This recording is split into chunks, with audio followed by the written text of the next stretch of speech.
보고 가고 있는데요. 이러한 부분에 있어서 우리의 마음 가운데 먼저 가졌던 마음들이 조금은 또 느슨해질 수 있는 그런 모습들이 있을 것 같습니다. 그래서 다시 한번 또 이러한 말씀을 통해서 우리의 마음을 하나님 앞에서 세워가는 그런 은혜가 있기를 바랍니다. 성령이 하나 되게 하신 것을 심쓰라라고 하면서 우리는 우리 자신이 하나님 앞에서 피스메이커로서의 그런 역할을 감당했으면 좋겠다 하는 그런 고백을 가지고 살아가고 있습니다. 기도하실 때 항상 그 고백을 하셔야 됩니다. 하나님, 제가 피스메이커로서의 삶을 살아갈 수 있게 해주시옵소서. 그래서 우리의 삶이 나 자신의 썩어짐과 나 자신의 죽어짐을 통해서 그 가운데 하나님의 평강이 나타날 수 있도록 같이 기도해야 하는 것입니다. 여러분, 우리가 잘 아는 거지만 그 피스메이커 중에 가장 탁월하시고 가장 효과적이시고 가장 능력이 있으신 분이 바로 예수 그리스도이십니다. 여러분, 그 네덜란드 영의 뉴기니아라고 하는 그 지역이 있는데요. 돈 리차드슨이라고 하는 선교사님이 아주 오래전에 선교를 떠났습니다. 그런데 원주민들은 인육을 먹고 있었습니다. 식인종인 것이죠.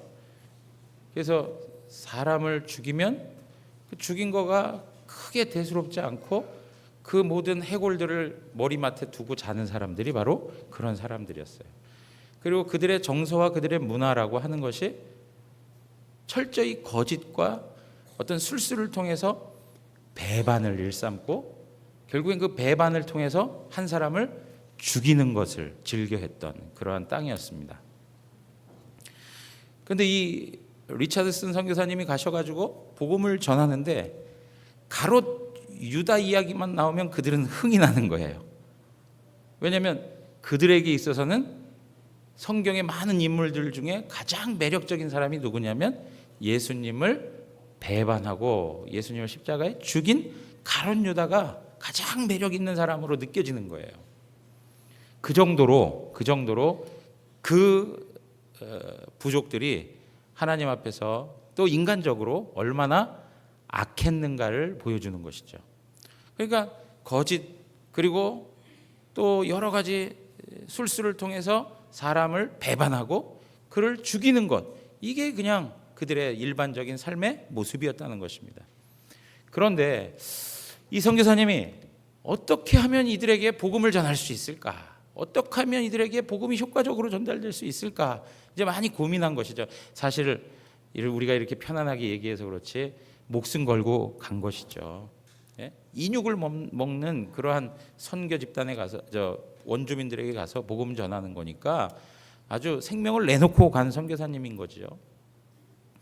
그래서 어떻게 하면 이들에게 가롯 유다가 영웅이 아니라 예수 그리스도가 그들에게 있어서 구원자가 될까라고 하는 고민을 하던 끝에 그 사람들이 가지고 있었던 하나의 문화가 있었습니다. 그게 무엇이냐면 서로 부족이 화해를 할 때에는 아이를 서로 주고받아서 그 어린 아기를 어릴 때부터 키워서 그 부족 사람이 되게 하는 것이었습니다.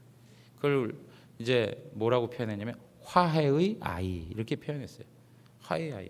그러니까 그 부족과 부족이 싸움을 하지 않고 평화의 관계를 유지하기 위해서는 한 아기가 자신의 부모를 떠나서 다른 원수의 부족에 가서 거기서 생활을 하고 거기서 자라고 거기서 장성해야만 했던 것입니다. 그러할 때 그 배반을 일삼고 사람을 죽이고 하는 것을 기쁨으로 생각했던 그 부족은 평화의 관계를 유지하고 서로를 존중하는 화해의 관계로 접어들 수 있었다는 것을 발견한 거예요. 그래서 이 선교사님이 그 사실을 알고 그때부터 이 세상에 화해의 아이로 오신 분이 누구냐? 바로 예수 그리스도시다 라고 하는 복음의 메시지를 전하기 시작했습니다. 그걸 통해서 그 부족 원주민들은 변화되기 시작했고 결국에는 그 지역이 하나님의 교회가 세워지고 변화됐던 그런 굉장한 선교 역사적인 사건이 있었습니다. 그게 화해의 아이라고 하는 책으로도 나와 있습니다. 기회가 되시면 한번 또 보셔도 좋을 만한 그런 책입니다. 여러분, 여기에서도 우리가 얘기하는 게 뭡니까? 예수 그리스도가 하나님의 아들이시지만 이 땅에 오셔서 육신을 입어 자기 자신을 우리에게 내어 주셨을 때 이 세상은 하나님과 화목할 수 있었습니다. 예수 그리스도만이 완전한 피스메이커라고 하는 것을 우리는 말씀을 통해 확인할 수 있습니다. 왜 예수님이 피스메이커가 되어야만 했는가라고 하는 것이죠. 왜 예수님이 꼭 피스메이커가 되어야만 하는가? 예수님이 아니면은 이 세상에는 소망이 없기 때문에 그렇죠. 구원이 없기 때문에 그런 것이죠. 왜 그렇습니까? 인간은 하나님 앞에 범죄하여 하나님하고의 관계가 완전히 단절되었기 때문에 그렇습니다. 죄 때문에, 죄로 인하여 모든 인간은 하나님의 영광에 이를 수 없었습니다. 하나님과 함께할 수 없는 존재가 되었습니다. 여러분, 의인은 없나니 하나도 없다라고 성경은 선언하고 있습니다. 그걸 인정하십니까? 예, 의인은 없나니 하나도 없다. 하나도 없습니다. 예. 자꾸 내가 선한 모습이 있는 것인 양 착각하는 것은 교만이요, 영적으로 죽어 있는 사람들이나 하는 일들인 것입니다. 그 국회의원 중에 박지원 씨께서 이런 이야기를 했다고 그래요. 젊은 국회의원이 국회에 들어오니까 그 젊은 국회의원한테 이런 말을 했다고 해요. 국회가 뭔지 아나? 고참 그 국회의원으로서 말씀하실 수 있는 그런 위치에 있다고 생각되어지지 않습니까? 국회가 뭔지 아나? 국회의원이란 들키지 않은 놈이 들킨 놈을 나무라고 비난하는 것이다. 그렇게 얘기했다는 거예요.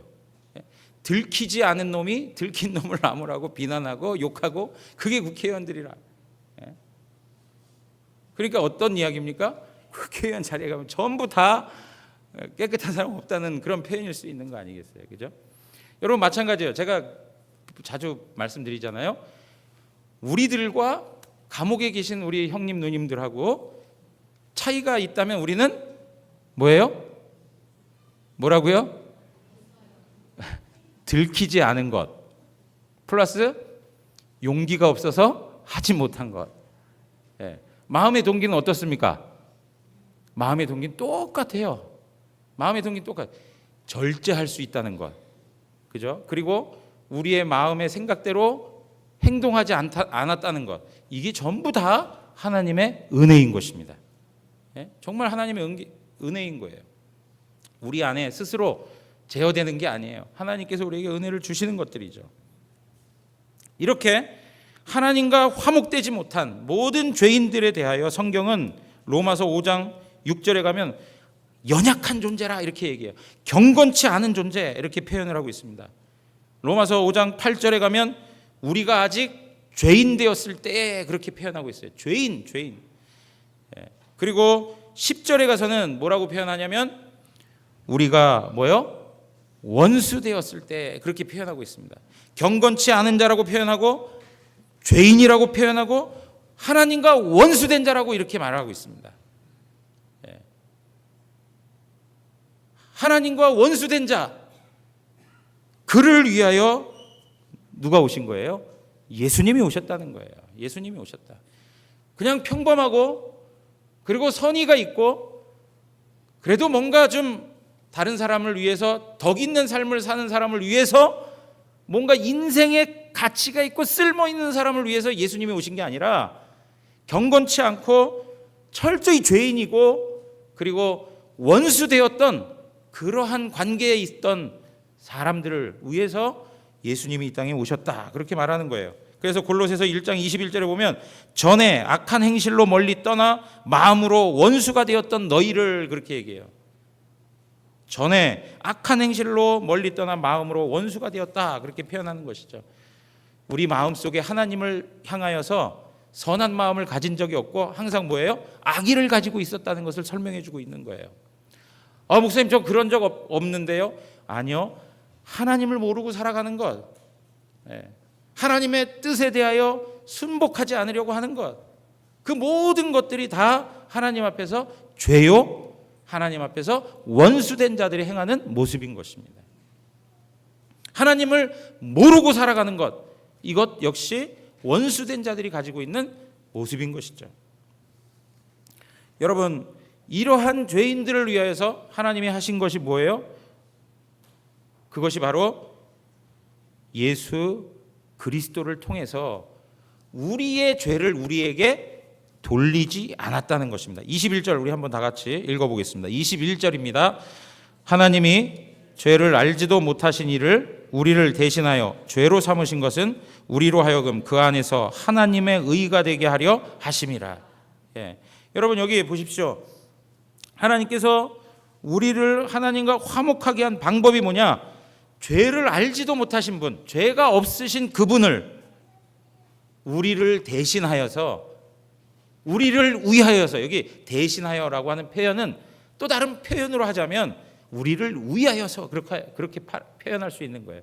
우리를 위하여서, 우리를 대신하여 어떻게 됐습니까? 그분에게 온 죄를 다 뒤집어 씌우셨어요.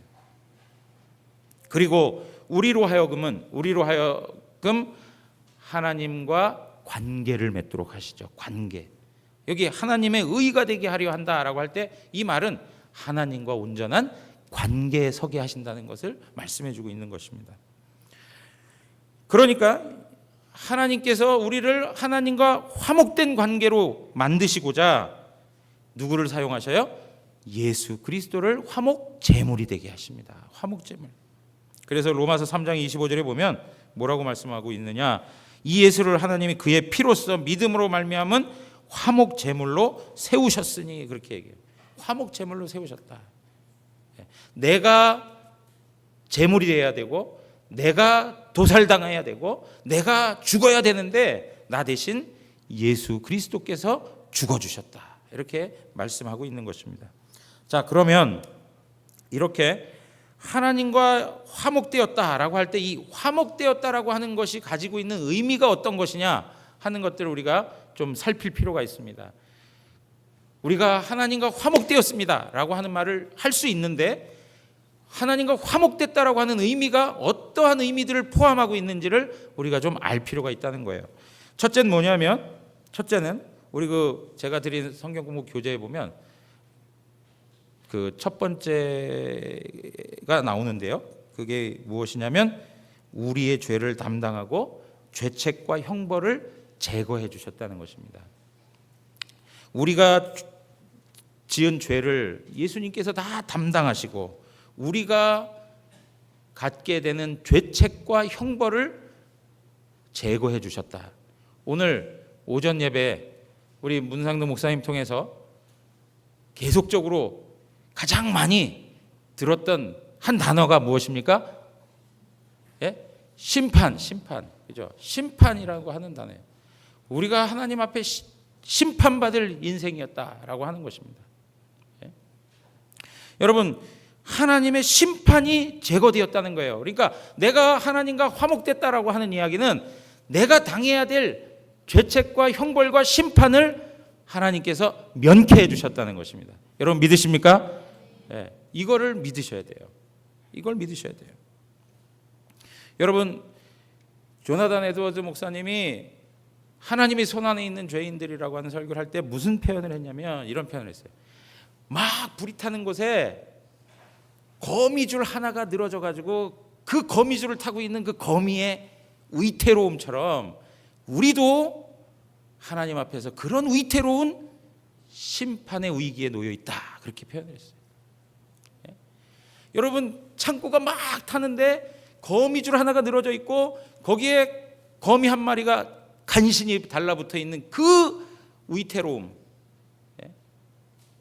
한순간 그냥 뚝 떨어져서 불에 타버릴 수밖에 없는 그러한 심판의 상황 가운데 있는 것이 바로 우리의 모습들이다. 거기에서 하나님께서 어떻게 하신다고요? 구원해 주셨다는 것입니다. 구원해 주셨다는 거예요. 영원한 하나님의 지옥 형벌, 누구도 면할 수 없고, 그리고 보이지 않는, 그냥 거기서 죽어버리면 되죠. 죽을 수도 없는,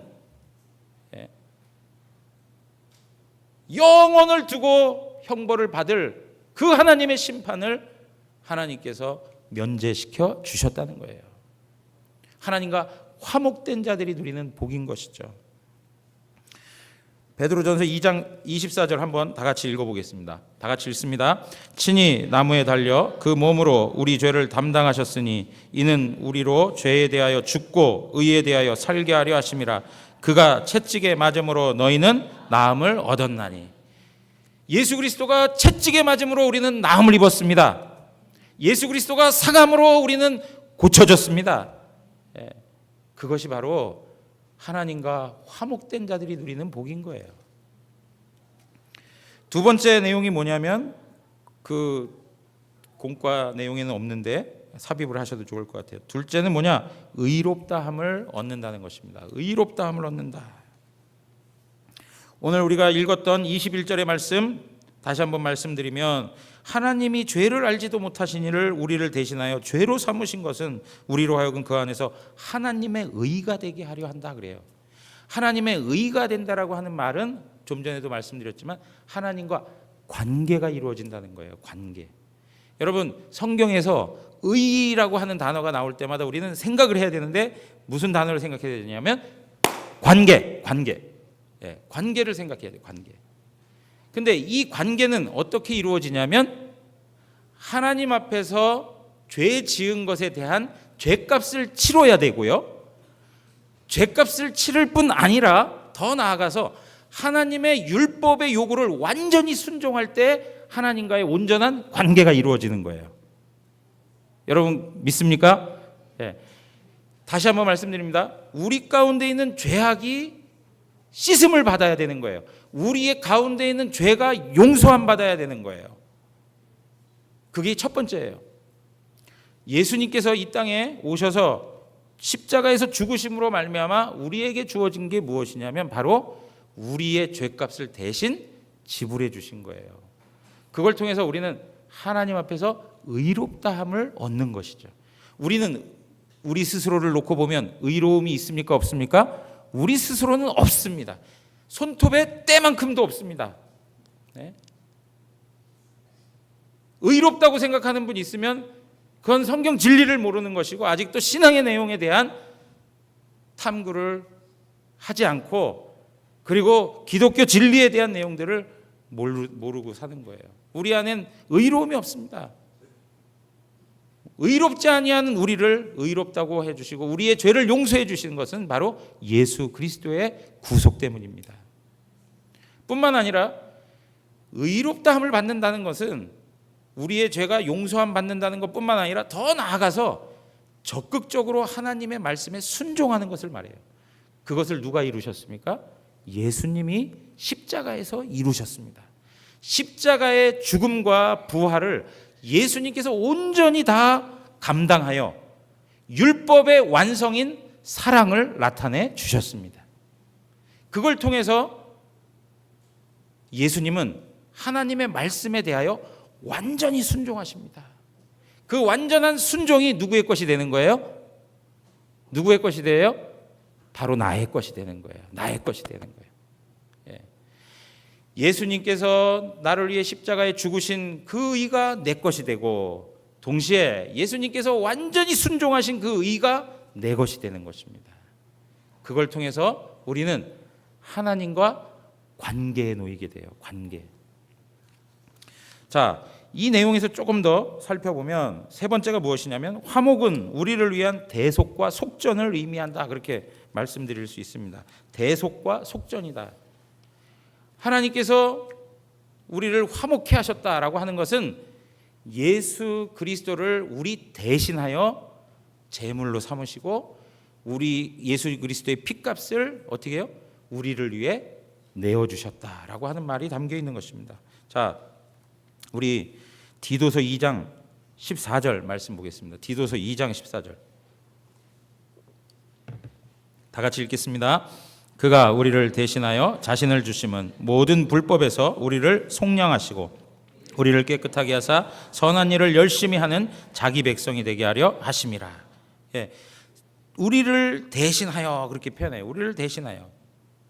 디모데전서 2장 6절에 있는 말씀 보시면 그가 모든 사람을 위하여 자기를 뭘로요? 대속물로 주셨다 그래요. 대속물로 주셨다. 우리 잘 아는 말씀이죠. 마가복음 10장 45절에 예수님께서 이렇게 말씀하십니다. 인자가 온 것은 뭐라고요? 섬김을 받으려 함이 아니라 도리어 어떻게 해요? 섬기려 하고 자기 목숨을 많은 사람의 대속물로 주려고 한다. 예.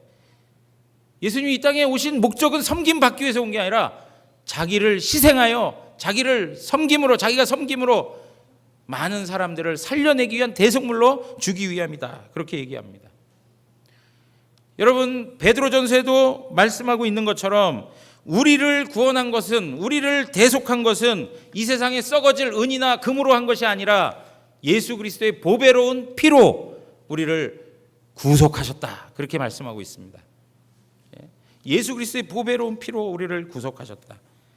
그러므로 우리가 하나님과 화목되었다라고 하는 말은 우리 인생을 위해서 우리의 영혼을 위해서 예수님께서 대신 값을 지불해 주셨다는 의미가 담겨 있는 것입니다. 여기서 우리는 뭘 발견할 수 있냐면 우리 자신이 얼마나 값비싼 존재인가를 아셔야 돼요. 얼마나 고귀하고 존귀한 하나님의 자녀인가를 알아야 되는 것입니다. 네 번째는 더 나아가서 우리에게 하나 더 설명해 주는데 그게 무엇이냐면 화목은 새로운 관계를 만듭니다. 새로운 관계를 허락해 주고 있습니다. 그게 무슨 말이냐? 에베소서 1장 5절에 가서 보시면 다 같이 한번 읽겠습니다. 1장 5절 다 같이 읽습니다. 그 기쁘신 뜻대로 우리를 예정하사 예수 그리스도로 말미암아 자기의 아들들이 되게 하셨으니. 예. 자기의 아들들이 되게 했다. 갈라디아서 3장 26절에도 가서 보시면 또 읽겠습니다. 다 같이 읽습니다. 너희가 다 믿음으로 말미암아 그리스도 예수 안에서 하나님의 아들이 되었으니. 예, 하나님의 아들이 되었다.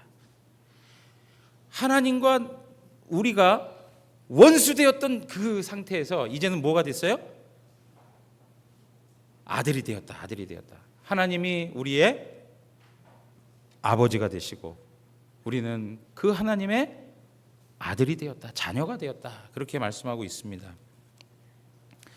자, 그런데 우리가 늘 이야기하는 것이지만 아들이 되었다라고 하는 것을 이렇게 확증시켜 주는 게 무엇이냐 이거예요.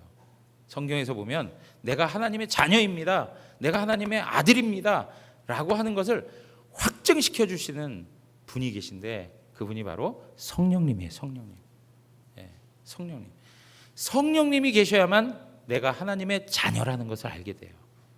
자, 갈라디아서 4장 6절에 가서 보시면 갈라디아서 4장 6절에 너희가 아들임으로 하나님이 그 아들의 영을 우리 마음 가운데 보내사 아빠 아버지라 부르게 하셨느니라.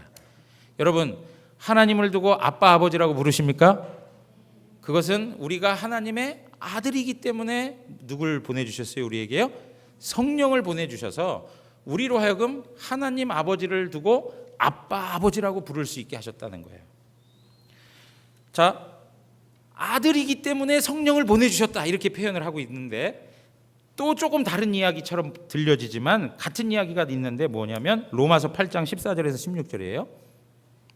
로마서 8장 14절에서 16절 다 같이 한번 읽겠습니다. 무릇 하나님의 영으로 인도함을 받는 사람은 곧 하나님의 아들이라. 너희는 다시 무서워하는 종의 영을 받지 아니하고 양자의 영을 받았으므로 우리가 아빠 아버지라고 부르짖느니라.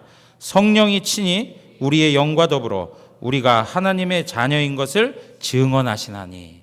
아멘. 여러분 아까 갈라디아에서는 뭐라고 얘기했냐면 너희가 아들이기 때문에 성령을 주셔서 너희가 아빠 아버지라고 부르게 한다 이렇게 얘기하고 있는데 이 로마서 8장에서는 뭐라고 그러냐면 하나님의 영으로 인도함을 받는 사람은 하나님의 아들이요 하나님을 두고 아빠 아버지라고 부르게 한다 그렇게 얘기하고 있습니다. 여러분 사실 하나님의 일하심의 관점에서 그리고 우리가 느껴지는 관점에서 이야기일 뿐이지 똑같은 이야기예요. 그러니까 우리가 하나님의 자녀입니다, 내가 하나님의 아들입니다 라고 하는 확신을 주시는 분이 누구냐? 성령 하나님의 역사예요. 성령께서 우리 마음 가운데 말씀을 통해서 확신을 주신단 말이에요. 여기 앉아 계신 분들 가운데 조금도 내가 하나님의 자녀인가? 내가 하나님의 아들인가? 아닌가? 이러한 의심 가운데 있지 않기를 원합니다. 성령께서 우리와 함께 하시고 예수 그리스도의 복음을 내가 받아들였다면 그것은 하나님의 아들이기 때문에 하나님께서 허락해 주신 복인 것을 우리가 알고 살아야 할 것입니다. 이 성령님은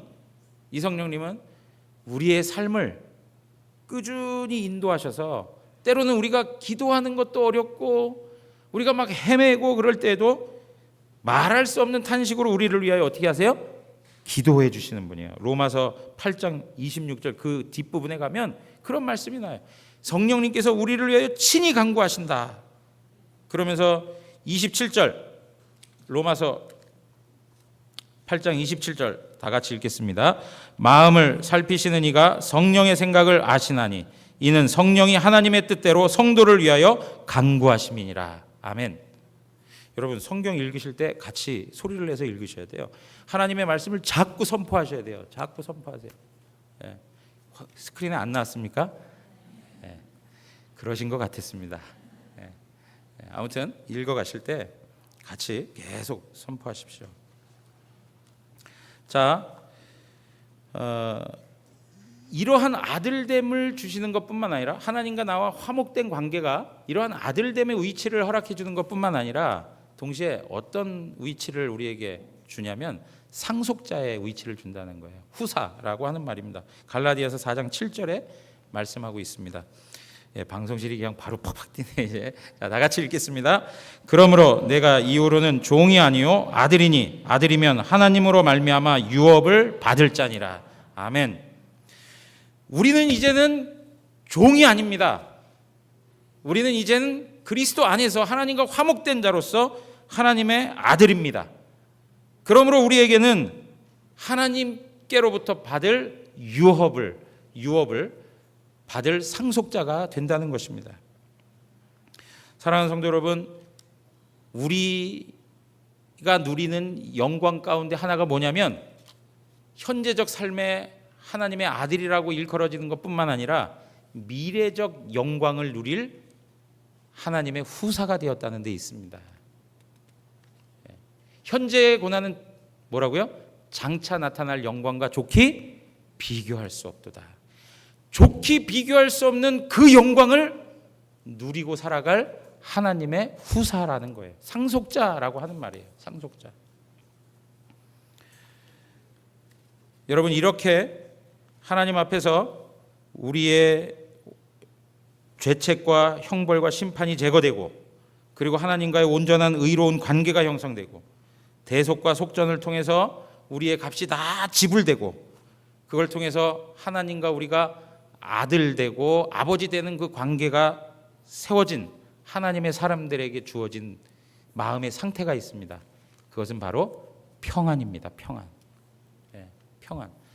우리가 이렇게 하나님과 화목하다라고 할 때는 우리는 평안을 누리게 되는 것입니다. 로마서 5장 1절에 보면 그러므로 우리가 믿음으로 의롭다 하심을 받았으니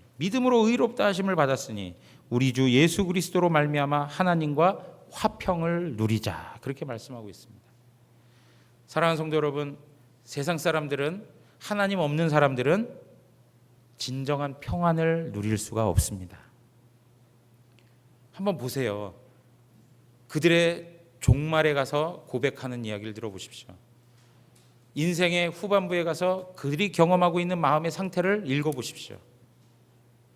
평안이 없습니다. 현재적 삶을 살아갈 때에도 하나님의 사람들이 가지고 있는 하나님의 복은 세상이 요동치고 흔들려도 하나님의 자녀들은 평안하다라고 하는 것입니다. 그렇기 때문에 우리는 세상의 사람들이 경험할 수 없는 하나님의 나라를 누린다고 고백하는 것입니다. 사랑하는 성도 여러분, 평안을 누리고 사십니까? 내가 만약에 평안을 누리지 못하고 살아간다면 그것은 하나님과의 화목 관계에 문제가 있을 수 있는 것입니다. 우리 대구영학교의 모든 성도님들이 하늘로부터 오는 평안을 누리고 살아가기를 원합니다. 우리 하나님은 평강의 하나님이십니다. 그 하나님으로부터 마음의 평안을 누릴 때 우리 그 빌립보서 4장 7절에 있는 말씀 아시잖아요. 그리하면 모든 지각에 뛰어난 하나님의 평강이 그리스도 예수 안에서 너희 마음과 생각을 지키시리라. 걱정해야 될 일들 앞에서 염려할 수밖에 없는 세상적인 상황 속에서 하나님께서 우리의 마음을 지켜주셔서 우리 마음의 평안함을 가지고 살아가는 그러한 하나님의 사람들이 되게 하신단 말이죠. 여러분, 우리가 오늘 말씀을 보면서 또 한 가지 확인해야 될 것이 있는데 그건 무엇이냐면 사도 바울은 이렇게 말하고 있습니다. 20절에 가서 보니까 그러므로 우리가 그리스도를 대신하여 사신이 되어 하나님이 우리를 통하여 너희를 권면하시는 것 같이 그리스도를 대신하여 간청하노니 너희는 하나님과 어떻게 하라고요? 화목하라 그래요. 화목해 해주셨다고 해요. 그리고 또 고린도 교회 성도들이에요. 이 사람들이 불신자들이 아니잖아요, 그죠? 사도 바울이 편지를 받고 있는 사람들이 불신자들입니까? 아닙니다. 사도 바울이 편지를 받고 있는 사람들은 고린도 교회 성도들이에요. 그 성도들에게 뭐라고 얘기하냐면 너희는 하나님과 어떻게 하라고요? 화목하라 그렇게 얘기하는 거예요. 우리를 하나님의 아들로 인하여 화목되게 하셨는데 그리고 그 성도들에게 동시에 하나님과 화목하라 그렇게 얘기하는 거예요. 이 무슨 얘기냐 이거죠.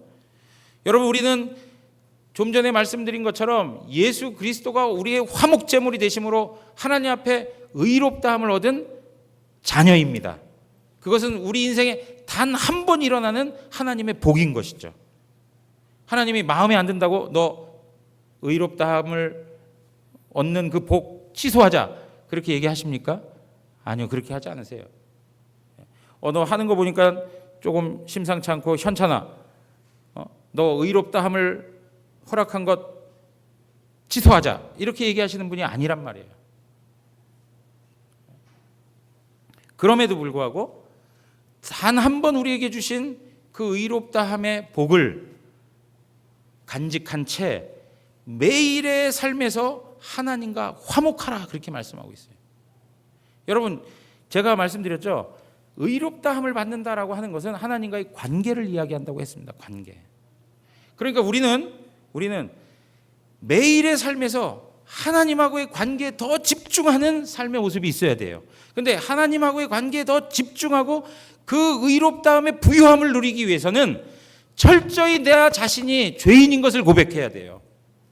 내가 얼마나 비참한 인생이고 하나님 없어서는 얼마나 형편없으며 자격 없고 하나님 그분이 나를 외면하신다면 나는 갈 곳도 없으며 받아들여질 것도 없는 불쌍한 죄인이라는 것을 매일의 삶에서 고백하셔야 돼요. 그 고백을 통하여 하나님의 은혜 아니면 나는 살 수 없습니다. 하나님이 아니면 나는 소망이 없습니다. 그러면서 하나님 앞에 철저히 자기 자신을 내어놓고 그분을 찾아가는 삶을 살아가는 것이 바로 하나님과 화목하는 삶의 모습이에요. 우리 마태복음 말씀에 보면 의에 줄이고 목마른 자, 의에 줄이고 목마른 자. 하나님, 다른 많은 사람들하고 관계가 끊어진다 하더라도 나는 주님과의 관계는 끊을 수가 없어요. 내 사랑하는 자녀까지라도 하나님이 데려가신다 하더라도 하나님과 나와의 관계에서는 끊어질 수가 없어요. 내 인생에 있어서 가장 중요한 만남과 가장 중요한 관계가 오직 하나님, 주님밖에는 없습니다 하는 그러한 고백이 우리 가운데 있어야 된다는 것이죠. 그러한 사람들이 경험하는 삶의 내용이 뭐예요? 철저히 하나님 앞에서 자신의 죄인됨을 고백한다는 거예요. 한낱 거미줄에 걸려있는 그 거미와 같은 위태로움을 가진 존재입니다. 하나님 은혜가 필요합니다. 하나님 도우심이 필요합니다. 하나님의 인자하심과 사랑과 긍휼이 아니면은 나는 어디서도 하나님 앞 어느 곳에서도 그 인자와 긍휼을 경험할 수가 없습니다. 이러한 고백이 매일의 삶에서 이루어져야 된다는 거예요. 그럴 때 우리의 관계는 하나님과의 매일 새로운 만남으로 나아가게 되는 것이죠. 여러분, 우리 신앙이 형식화되고 미지근해지고 메말라가고 강팍하고 이러한 현실이 왜 그렇습니까? 바로 현재의 삶에서 하나님과 화목하지 못하기 때문에 그런 거예요. 내 자신의 강팍함이 얼마나 심각한지, 내가 얼마나 하나님 앞에 죄인인지 이것을 하나님 앞에 고백하지 못하고, 하나님의 은혜, 말로는 하나님 은혜를 구하죠. 그렇지만 얼마나 절박하게, 얼마나 간절하게, 얼마나 처절하게 하나님의 은혜를 구하고 살아가느냐, 이것이 중요한 것이죠. 그럴 때 하나님의 그 은혜, 그것이 내 삶을 지배하고 그 하나님과의 관계 속에서 하늘의 영광을 맛보며 살아가는 것입니다. 사랑하는 성도 여러분, 의에 줄이고 목마른 자로 하나님 앞에 나가기를 원합니다. 의에 줄이고 목마른 자로. 세 번째, 오늘 말씀에서 우리에게 언급하고 있는 것 중에 하나는 무엇이냐면, 하나님께서 우리에게 화목해 하시는 것뿐만 아니라 우리로 하여금 화목하게 하는 직분을 주셨다는 것입니다. 18절에 가서 보십시오. 18절에 보면 또 우리에게 후반부요, 화목하게 하는 직분을 주셨으니. 그리고 19절에 가서 보시면 뒷부분에 화목하게 하는 말씀을 우리에게 부탁하셨다, 그렇게 말씀하고 있습니다. 부탁하셨다. 여러분, 이 세상에는 아직도 하나님과 반목하고 있는 사람들이 많습니다. 하나님을 마음에 두기 싫어합니다. 하나님에 대해서 조금도 생각하지 않습니다. 하나님에 대하여 인정하고 싶지 않습니다. 천국과 지옥 받아들이고 싶어 하지 않습니다. 하나님과 반대의 삶을 살아가는 사람들이 여전히 많습니다. 불교, 유교, 잡다한 종교를 가지고 살아가는 수많은 사람들이 우리의 주변에 있습니다. 아니, 목사님, 저 사람은 불교에 아주 철저한 사람인데 우리가 어떻게 복음을 전해? 그러니까 복음을 전해요. 전 그런 질문을 하시는 분들 보면 이해가 안 돼요. 아니, 목사님, 저분은 진짜 불교, 대대로 불교에 아주 그냥 심취되어 있는 가정입니다. 아니, 무슨 복음을 거기에다 전합니까? 그러니까 전해야죠. 하나님 모르고 살아가는 건데, 하나님께서 우리를 화목해 하는 직분으로 인도하셨고 그 직분을 주셨다는 거예요. 그리고 화목해 하는 말씀을 우리에게 전달해 주셨어요. 그 한 영혼 한 영혼을 보면서 우리가 그들을 하나님께로 인도하기 위해서 섬겨야 돼요.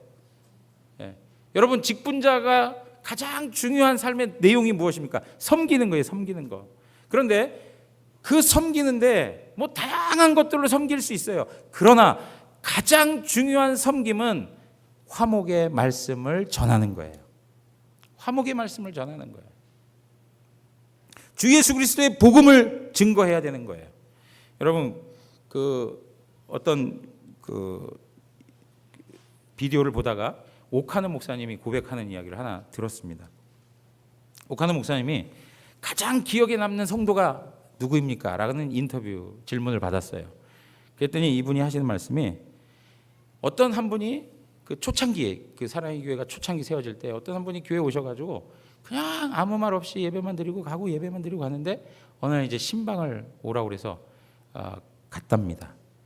갔더니 정말 집이 으리으리하고 자동문이 싹 열리고, 그리고 거기 이제 뭐 아시죠? 이 뜰이 있어가지고 잔디가 쫙 깔려 있고 이제 올라가는 그런 집이라는 거예요. 이렇게 올라가는데 이제 그 여자분이 이제 그 집 주인인 줄 알고 이렇게 올라가는데, 이제 알고 보니까 옛날에 그거 있죠. 그분의 표현 그대로 사용하겠습니다. 식모였다는 거예요. 식모. 그러니까 부부 교수가 사는 집인데 다 그 학교 가서 강의하느라고 없고 이제 혼자 집을 이제 관리하고 계시니까 목사님 초대해가지고 신방을 한 거예요. 새가족 신방을 한 거예요. 근데 이분이 이제 이야기를 듣다 보니까 어머님 아버님이 이혼을 하고 일찌감치 이혼을 하고 정말 그 버려진 채 방황을 많이 하고 아주 힘든 과정을 거쳤답니다. 그리고 나서 그 힘든 과정 속에서 간신히 장애가 있는 어떤 분하고 이제 결혼을 하게 되었는데 그 결혼 생활도 순탄치가 못하고 많은 어려움이 있다가 결국에는 깨지게 됐다는 거예요.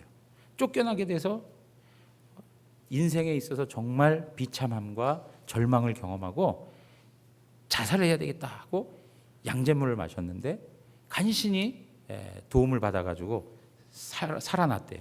그래가지고 이 식도하고 이 우위가 있는 그 부분이 이렇게 타고 없어져가지고 그걸 연결하는 바람에 목소리도 참 듣기 싫은 소리를 내신다는 거예요. 근데 이분이 이 집에 와서 일을 하는 가운데 정말 인생의 쓰고 쓴 맛을 경험하고 정말로 비관적인 삶을 살아가고 있는 때에 어떻게 하다가 라디오 채널을 맞췄는데 극동방송이나 뭐 이런 라디오 채널에서 복음이 들려지는 소리를 들은 거예요. 그래서 그 복음이 들려지는 소리를 듣고 거기서 소망을 갖게 되고 그러면서 그 채널을 고정시켜 놓고 계속 하나님의 말씀을 듣기 시작했고 그 다음에 성경을 읽어가기 시작했다는 거예요. 그러다가 이제 하나님의 교회 앞에 나오게 됐다는 거죠.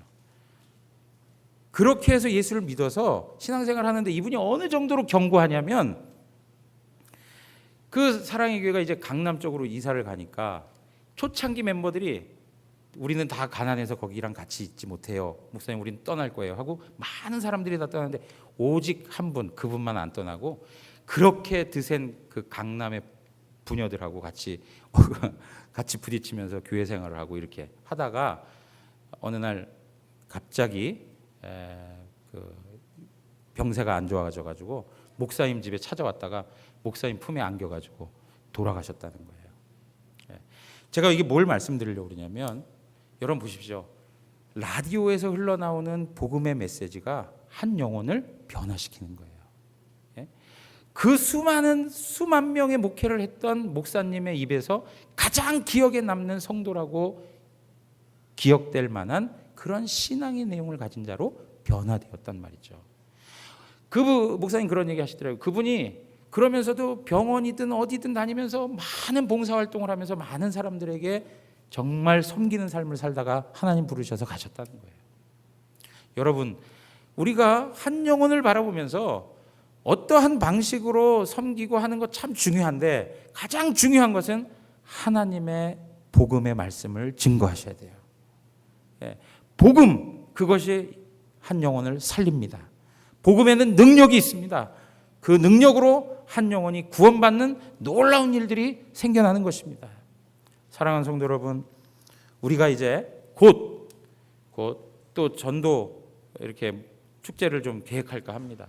한 분 한 분이 지금부터 기도하면서 내가 섬겨야 할 이가 누구인지 아직 주님을 모르고 있는 그 영혼이 누구인지를 파악하시고 그를 잘 섬기시고 그에게 복음을 잘 설명하고 그래서 같이 하나님 앞에 화목된 자로서 예배할 수 있도록 우리가 섬기는 그런 일들을 좀 감당했으면 좋겠습니다. 뿐만 아니라 우리는 하나님과 화목된 자로서 다른 사람들과의 관계도 화목돼야 돼요. 여러분 하나님과 관계가 틀어지면 다른 사람하고의 관계도 틀어집니다. 아담과 하와가 범죄했습니다. 죄를 지었습니다. 그랬더니 아담이 누구를 탓합니까? 하와를 탓합니다. 우리 여성들이요, 그 아담의 이야기를 듣는다면 속이 어떠시겠습니까? 왜 저런 그저 탓하고 있어요. 관계가 안 좋아지는 거예요. 관계가 다 단절되는 거예요. 하나님과의 관계가 끊어지니까 사람과의 관계도 끊어지는 거예요. 그 관계의 단절이 극단적으로 표현된 게 무엇입니까? 형인 가인이 아벨을 죽이는 사건이 있었어요. 친형제 관계가 어떻게 살인자 관계가 될 수 있냐 이거죠. 무엇 때문입니까? 하나님하고의 끊어진 관계 때문에 그런 거예요. 사랑하는 성도 여러분, 하나님 안에서, 예수 그리스도 안에서 예수 그리스도의 죽으심과 부활을 경험하면 우리는 하나님과 화목된 자가 되는 것이고, 하나님과 화목된 자뿐만 아니라 성령이 하나 되게 하신 것을 심씀으로 온 사람들과 화목됨을 유지하는 능력이 우리 가운데 있게 되는 것입니다. 여러분, 창세기 26장 가서 한번 보겠습니다. 성경 스크린에 없습니다. 창세기 26장.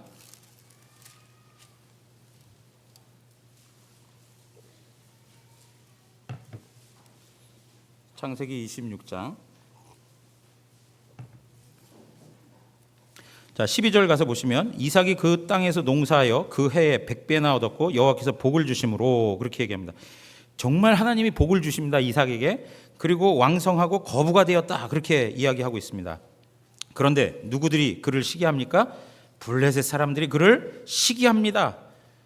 그리고 15절 보니까 그 아버지 아브라함 때 그 아버지의 종들이 판 모든 우물을 어떻게 했습니까? 막아버리고 흙으로 다 메꿔버렸습니다. 그리고 아비멜렉은 너희가 우리를 떠나라, 그렇게 얘기하죠. 그랬더니 17절 보세요. 이삭이 그곳을 떠나 그랄 골짜기에 장막을 치고 거기 거류하며 그 아버지 아브라함 때 팠던 우물들을 다시 팠으니 이는 아브라함이 죽은 후에 블레셋 사람이 그 우물들을 메웠습니다. 이삭이 그 우물들의 이름을 그의 아버지가 부르던 이름으로 불렀더라, 그렇게 얘기합니다.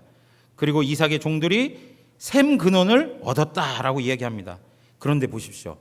그렇게 해서 더 잘 됐더라, 이렇게 성경이 얘기하지 않고 뭐라고 하느냐. 20절 보세요.